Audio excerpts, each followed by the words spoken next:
네, 김정진 박사님 소개 감사드립니다. 그리고 발표를 할 수 있는 기회를 주신 호세인 브릿지 포럼 관계자 여러분께 감사드립니다.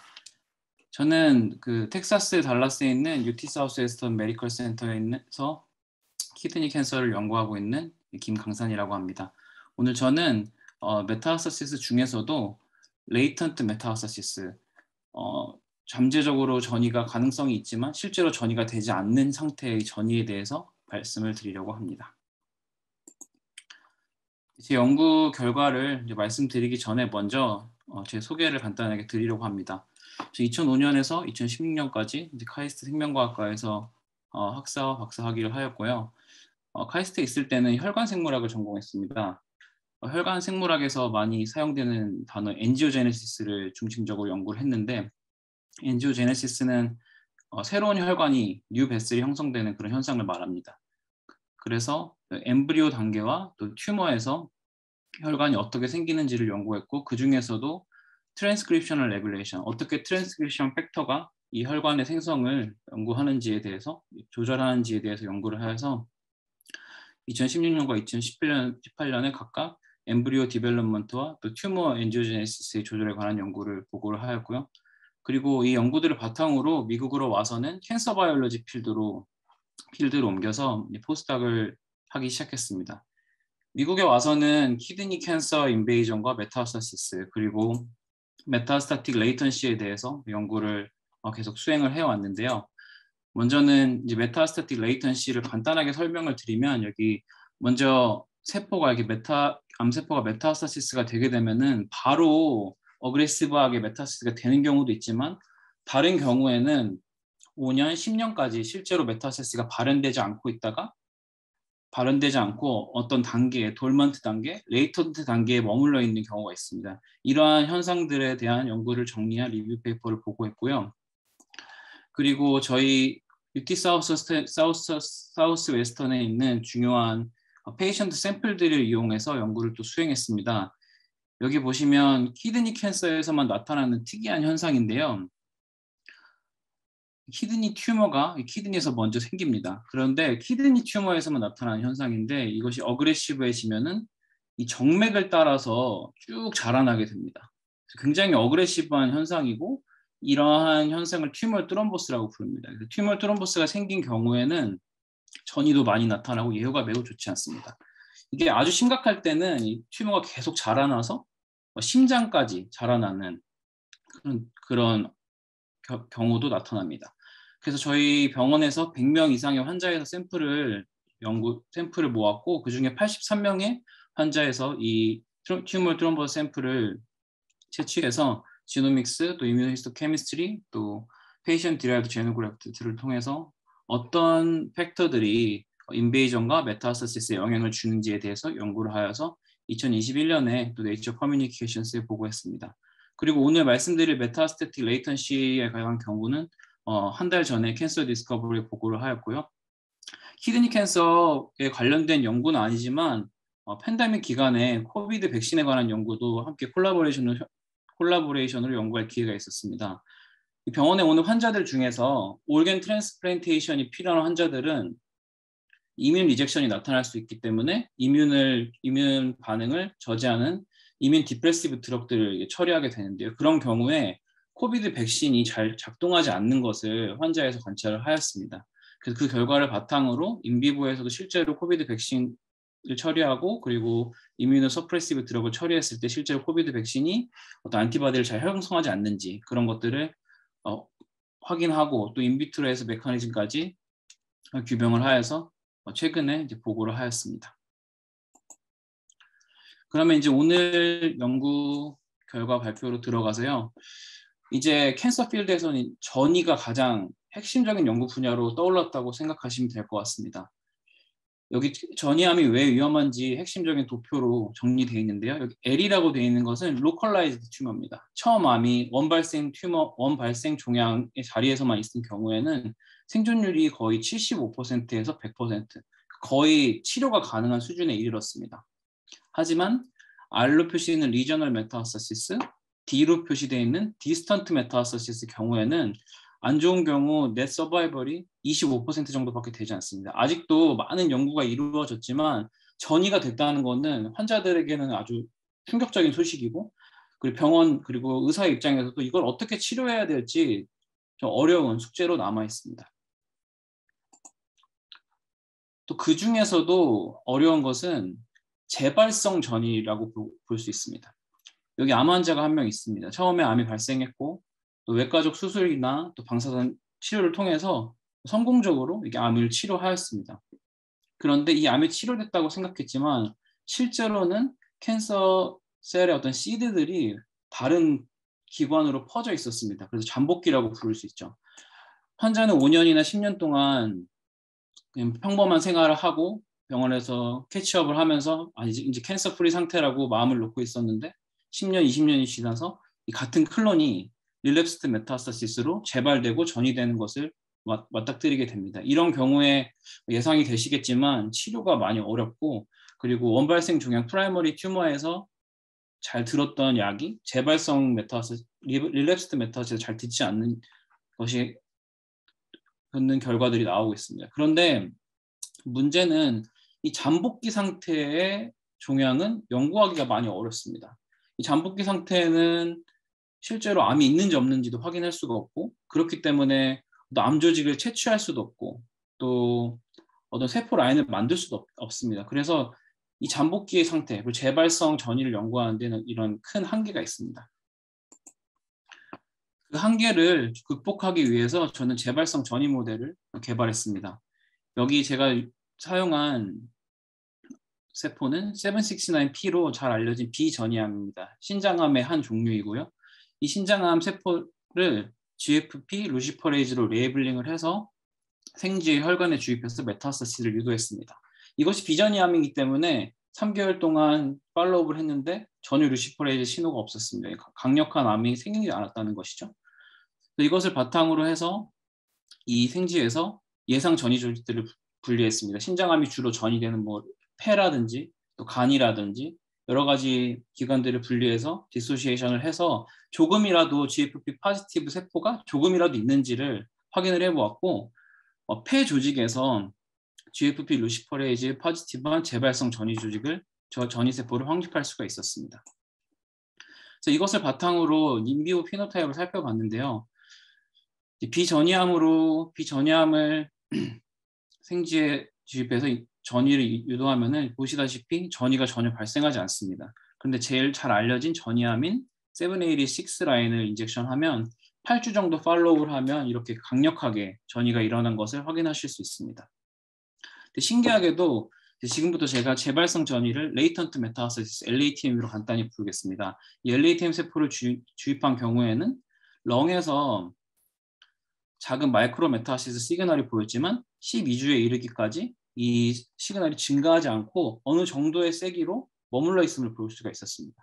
암세포가 더 이상 자라지도 않고, 그렇다고 이면 시스템에 의해서 제거되지도 않는 상태로 정말 레이턴트 메타스타틱 셀의 정의와 잘 맞는 그런 결과를 보여주었습니다. 그럼 이 세포가 어떤 세포적 특성을 가질까 관심을 가지고 2D 프로레스피레이션을 측정했는데 세포 성장에는 거의 차이가 없었고, 또 운드 힐링 어세이나 또 보이든 챔버 마이그레이션 어세이 등의 여러 가지 세포 생물학 방법들로 측정을 해보았는데 큰 차이를 찾을 수가 없었습니다. 그러던 와중에 셀 컴페티션, 제 제목에서도 말씀드렸던 세포 경쟁의 컨셉에 대한 논문들을 읽게 됐습니다. 셀 컴페티션은 주로 발생 단계에서 많이 사용되는 컨셉입니다. 세포가 발생할 때 혹시나 뮤테이션이 생겨서 정상적인 기능을 하지 못할 경우에 이 세포들을 제거하는 과정이라고 간단히 보시면 될 것 같은데요. 여기 RP 포지티브 와일드 타입 셀이 있고 RP 포지티브 네거티브 헤테로자이거스 셀이 있습니다. 여기 뮤테이션이 생겨서 헤테로자이거스가 생 RP 포지티브 네거티브 헤테로자이거스 셀을 이 셀 컴페티션 작용을 통해서 제거해내고 결국 와일드 타입 셀들이 메이저리티가 되는 이런 과정을 셀 컴페티션이라고 하고, 또 특수한 경우에는 와일드 타입 셀보다 훨씬 컴피티티브한 슈퍼 컴피티티브 셀이 있을 때는 이 슈퍼 컴피티티브 셀이 도미넌트한 클론이 돼서 결과적으로 슈퍼 컴피티션이 일어나는 이런 경우도 있습니다. 이런 경우는 와일드 타입 기관에 형성된 튜머 셀이 어떻게 자라나는지를 설명하는 방법이 될 수 있습니다. 이러한 컨셉을 가지고 제가 발견한 LATM 셀이 셀 컴피티션 과정에서 어떻게 활동을 하는지를 실험을 통해서 증명해 보려고 했습니다. 이제 페런털 셀, 비저니암은 RFP 포지티브 셀로 레이블링을 했고, 또 LATM 셀은 GFP 초록색으로 레이블링을 해서 키워보니 6일 동안 인디펜던트하게 키웠을 때 잘 자라고 컴플런트하게 자라는 것을 볼 수 있었습니다. 그런데 페런털과 LATM 셀을 같이 키웠을 때 흥미로운 현상이 나타났습니다. 두 세포를 1대1의 비율로 시딩해서 키웠는데 6일 동안 컬처를 하니까 페런털 셀이 메이저리티, 거의 80%가 넘는 파퓰레이션을 차지하게 됐고, GFP 셀은 루저 셀, 적은 양의 파퓰레이션을 차지하게 됐습니다. 그래서 셀 컴페티션을 통해서 이 루저 셀과 위너 셀이 나뉘어진 것을 볼 수가 있었죠. 그런데 셀 컴피티션 컨셉에 따르면 이 루저 셀은 보통 셀 데스로 제거가 됩니다. 그것이 기본적으로 디벨롭먼트에서 왜 셀 컴피티션이 일어나는지를 설명하는 방법인데, 제가 연구한 이 세포 라인의 경우 특이한 특성을 가지고 있었습니다. LATM 셀은 오히려 아포토시스가 덜 나타났고요. 넌 에더랜드 컨디션, 이제 세포들이 경쟁을 해서 죽었으니까 셀컬처에서 이제 슈퍼네이턴트로 떠올랐는데, 이 셀 서바이벌이 이 넌 어드랜드 컨디션에서 LATM이 훨씬 유리한 것으로 나타났습니다. 그리고 컴포칼 마이크로스코피를 이용해서 보니까 RFP 포지티브 셀이 GFP 포지티브 루저 셀을 둘러싸서 이렇게 G스택 이미지로 확인해 보니 이렇게 디스플레이스 된 것을 또 확인할 수가 있었습니다. 그럼 이러한 셀 컴피티션 현상이 인비트로뿐만 아니라 인비보에서도 일어나는지를 확인하고 싶었습니다. 그래서 먼저 이 페런털 셀과 LATM 셀을 키드니에 인젝션해서 올토픽 인젝션을 통해서 튜머 포메이션이 잘 되는지를 확인해 보았는데, 이 두 세포 모두 인디펜던트하게 인젝션했을 때 대부분의 키드니에서 튜머가 잘 형성되는 것을 보았고, 또 페런털과 LATM을 1대1로 믹스해서 인젝션했을 경우에도 역시 튜머 포메이션이 잘 나타났습니다. 그리고 나서 이 튜머 세포를 섹션해서 스테이닝을 해보니까 인비트로에서 발견한 현상과 비슷한 현상이 발견됐습니다. 여기 보시면 대부분의 세포들이 RFP 포지티브 셀이었고, LATM 셀, GFP 셀이 아주 극소수 마이너 세포로 자리 잡는 것을 볼 수가 있었습니다. 그럼 이 똑같은 셀 컴피티션이 일어나고 있는 것이었습니다. 프라이머리 튜머에서도 LATM 셀들은 루저 셀이 돼서 잘 자라지 못했습니다. 그런데 흥미롭게도 제가 렁을 컬렉션해서 스테이닝을 해보니 렁에서는 GFP4이 압도적으로 많이 나타났습니다. 그래서 메타세스가 된 거죠. 그래서 이 프라이머리 튜머에서는 셀 컴피티션 루저였던 LATM 셀이 실제로는 디세미네이션이 돼서 레이턴트 메타세스 셀로 잠재적인 전이로 폐로 전이됐다는 것을 이 연구 결과를 통해서 알 수 있었습니다. 그래서 이것을 바탕으로 어떤 분자적 기전이 있는지를 살펴보기 위해서 RNA 시퀀싱을 수행하였고, LATM 셀의 ECM 익스트라셀러 매트릭스 진 관련 진들이 많이 인리치먼트 된 것을 볼 수 있었고, 그리고 많은 콜라겐과 파이브로넥틴을 비롯한 많은 익스트라셀룰러 매트릭스 프로테인이 인리치된 것을 확인할 수 있었고요. 흥미롭게도 메틸레이션에서 조절되는 많은 유전자들이 LATM에 많이 인리치된 것을 볼 수가 있었습니다. 그래서 이것을 바탕으로 해서 홀 지놈 바이설파이드 시퀀싱을 수행했고, 또 함께 RNA 시퀀싱을 컴바인해서 분석을 했습니다. 오버롤 전체적인 경향성을 보시면 LATM 셀에서 메틸레이션 레벨이 시그니피컨트하게 떨어지는 것을 볼 수 있고요. 로커스별로 들어가면은 하이퍼 메틸레이션 된 로커스들이 훨씬 많이 나타나는 것을 볼 수가 있었습니다. 그래서 전반적으로 디메틸레이션이 일어나는 것을 확인을 했고요. 디메틸레이션이 일어났다는 것은 유전자 발현이 증가할 수도 있다는 것을 의미하기 때문에 RNA-식에서 시그니피컨트하게 오버익스프레션 된 진들에서 어떤 메틸레이션이 일어나는지를 이 하나의 그림으로 표현을 해보았습니다. 여기 있는 모든 진들은 이제 LATM에서 오버익스프레션 된 진들인데요. 보시면 알겠지만 많은 세포들이 더 하이퍼 메틸레이티드 되었고, 소수의 진들이 하이퍼 메틸레이트 된 것을 볼 수가 있습니다. 그리고 대부분의 하이퍼 메틸레이트 된 진들은 엑슬라셀룰러 매트릭스와 관련된 진 온톨로지에 속하는 것을 볼 수가 있었습니다. 그래서 이것을 바탕으로 디메틸레이션을 처리해서 실제로 이 진들이 유도되는지를 확인했는데 디메틸레이션 에이전트를 처리하니까 이 LATM에서 많이 발현되고 디메틸레이션에서 하이퍼메틸레이션에 나타난 이 진들이 유도되는 것을 발견할 수 있었고요. 그리고 이 디메틸레이션 레이전트를 이 셀 컴피티션 상태에 처리를 하니까 셀 컴피티션 현상이 없어지는 것을 볼 수 있었습니다. 즉 컨트롤에서는 LATM이 루저이기 때문에 세포가 점점 양이 줄어들어야 하는데 디메틸레이션 레이전트를 처리하니까 거의 페런털과 LATM 셀의 비율이 1대1로 그대로 유지되는 것을 볼 수 있었습니다.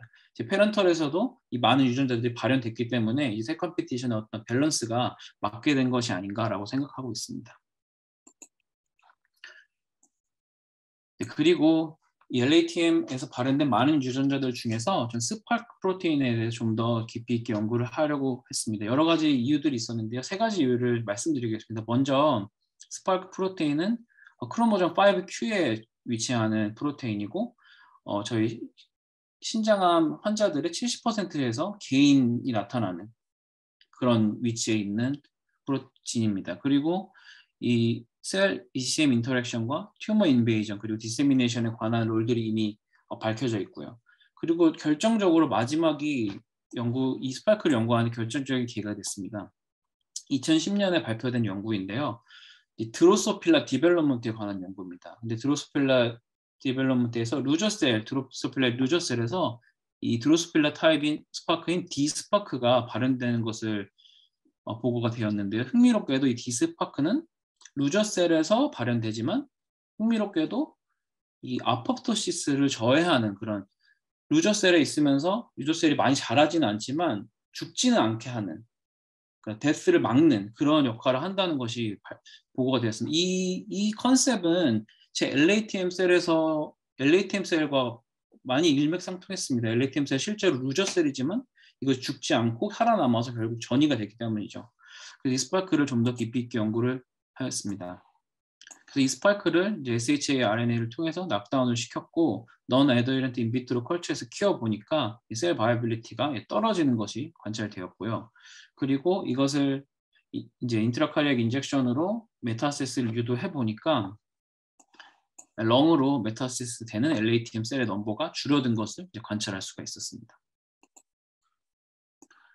이것은 좀 다른 시기에 독실을 낙다운을 유도한 건데요. 처음에는 낙다운을 유도하지 않고 정상 상태의 LATM 셀을 인젝션을 한 후에 2주 정도 기다립니다. 2주 정도 기다렸다면 이제 LATM 캔서 셀이 실제 암 전이 된 기관으로 들어가서 자리를 잡을 충분한 시간입니다. 이 자리를 잡게 한 다음에 이제 독시사이클린 다이어트를 통해서 낙다운을 시켰더니 반대되는 결과가 나왔습니다. 이렇게 오히려 메타세스가 증가하는 결과를 보게 되었습니다. 그래서 정리를 해드리면은 이 페런털과 LATM 셀이 이제 프라이머리에서 셀 컴피티션을 통해서 보면 LATM 셀이 루저가 돼서 여기서는 거의 마이너 파퓰레이션이지만 LATM 셀이 이 서큘레이션으로 이동해서 실제로 메타세스가 되는 것을 관찰할 수가 있었고 이제 스파크가 서바이벌에 중요한 역할을 하기 때문에 얼리 낙다운이 됐을 때는 이 세포들이 죽어서 메타세스가 저해되지만 나중에 그 메타스타틱 올간의 자리를 잡은 다음에 스파크가 낙다운 됐을 경우에는 오히려 릴랩스드 메타세스가 나타나는 것을 볼 수 있었습니다.